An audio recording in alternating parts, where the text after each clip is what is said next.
शेरशाहकालीन जिलों अथवा सरकारों का प्रशासन तथा परगने का प्रशासन। प्रत्येक इक्ता, सबसे पहले सरकार या जिले का प्रशासन, प्रत्येक इक्ता का सूबा अनेक सरकारों में विभक्त होता था। प्रत्येक सरकार में दो प्रमुख अधिकारी होते थे। पहला शिकदार है शिकदारान तथा दूसरा मुंसिफ है मुंसिफान। शिकदार का पद अधिक सम्मानित था। वह एक सैनिक अधिकारी होता था। उसका कार्य सरकार में शांति व्यवस्था स्थापित करना तथा अधीनस्थ शिकदारों के कार्य की देखभाल करना होता था। जबकि मुंसिफ है मुंसिफान मुख्यतया एक न्यायिक अधिकारी होता था। वह दीवानी के मुकदमों का फैसला करता था तथा अपने अधीनस्थ मुंसिफों के कार्यों को देखता था। परगने का प्रशासन। प्रत्येक सरकार अनेक परगनों में बटा होता था, जिसमें एक शिकदार, एक मुंसिफ, एक फौजदार तथा दो कारकुन होते थे। शिकदार के साथ एक सैनिक दस्ता होता था और उसका कार्य परगने में शांति व्यवस्था बनाए रखने के लिए होता था।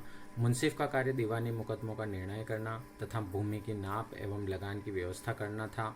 इसके अतिरिक्त फौजदार, खजांची तथा कानूनगो का कार्य हिसाब किताब रखना था। गांव का प्रशासन। शेरशाह ने गांव की परंपरागत व्यवस्था में कोई परिवर्तन नहीं किया था। गांव के परंपरागत चौकीदार, पटवारी तथा प्रधान को सरकार स्वीकार करती थी। ग्राम पंचायत ही गांव की सुरक्षा, शिक्षा और सफाई आदि का प्रबंध करती थी। सैयद वंश 1414 से 1451 ईस्वी। सैयद वंश के संस्थापक खिज्र खान ने मंगोल आक्रमण तैमूर को सहयोग प्रदान किया था और उसकी सेवाओं के बदले तैमूर ने उसे लाहौर, मुल्तान एवं दीपालपुर की सूबेदारी सौंपी थी। तैमूर के भारत से वापस जाते ही खिज्र खान ने स्वयं को उत्तर पश्चिमी भारत में तैमूर का वायसराय घोषित करके शासन प्रारंभ किया था। खिज्र खान ने सुल्तान की उपाधि नहीं धारण की।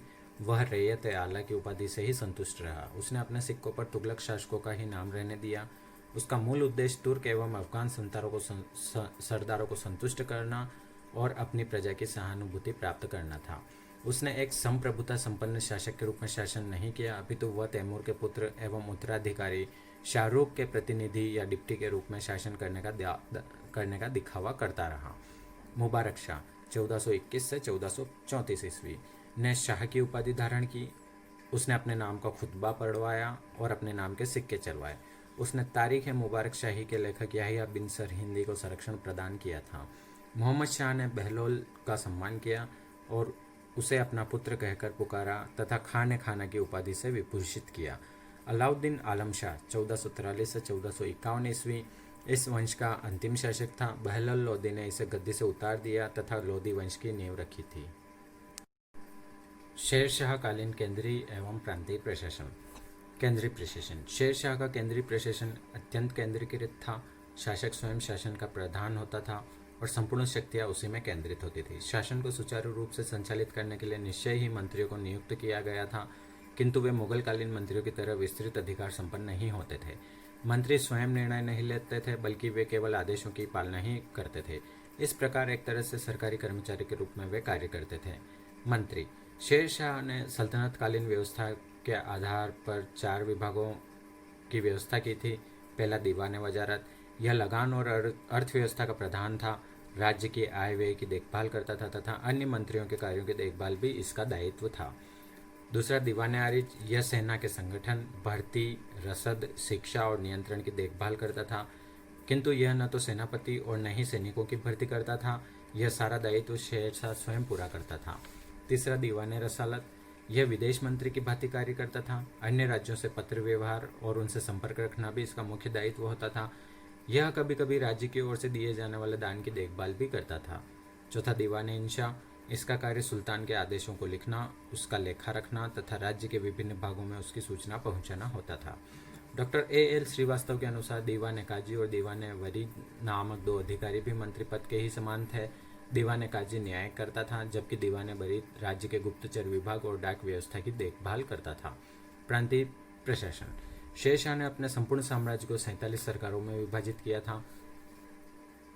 सूबा या इक्ता। शेरशाह के प्रांतीय प्रशासन के बारे में हमें बहुत कम पता चलता है। Doctor A.L. श्रीवास्तव के अनुसार शेरशाह के समय में एक तो उन हिंदू राजाओं के राज्य थे जिन्हें आधिपत्य स्वीकार करने के बाद वापस कर दिया गया था। इसके अतिरिक्त ऐसे सूबे भी थे जिन्हें इक्ता पुकारा जाता था, जिसमें फौजी, गवर्नर या सूबेदारों की नियुक्ति की गई थी। शेर शाह ने बंगाल सूबे के लिए एक अलग प्रकार की व्यवस्था की थी। संपूर्ण सूबे को 19 सरकारों में बांट दिया गया था। प्रत्येक सरकार को एक सैनिक अधिकारी अथवा शिकदार के नियंत्रण में छोड़ दिया गया था। उसकी सहायता के लिए एक असैनिक अधिकारी अमीर बंगाल की नियुक्ति की गई थी। यह प्रबंध विद्रोह की आशंका को समाप्त करने के लिए किया गया था। कानून गो के अनुसार शेर शाह की प्रांतीय व्यवस्था का आदर्श बंगाल था। 1858 का अधिनियम ईस्ट इंडिया कंपनी की दोहरी शासन व्यवस्था को समाप्त करने के लिए 1858 में ब्रिटिश सरकार ने एक अधिनियम पारित किया। इस अधिनियम को 1858 act for the better government of India की संज्ञा से नामित किया गया था। 1858 के अधिनियम ने भारत में शासन को कंपनी के हाथों से निकालकर सम्राट के हाथों में सौंप दिया था। भारत का प्रशासन अब साम्राज्य द्वारा नियुक्त 15 सदस्यीय एक परिषद को सौंप दिया गया था, जिसका अध्यक्ष मुख्य राज्य सचिव या भारत राज्य सचिव के नाम से विभूषित किया गया था।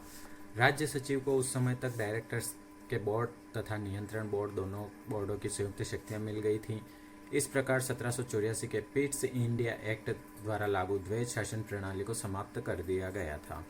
राज्य सचिव की 15 सदस्यीय परिषद में से 8 की नियुक्ति क्राउन के द्वारा तथा 7 की डायरेक्टर्स के बोर्ड के द्वारा होनी थी।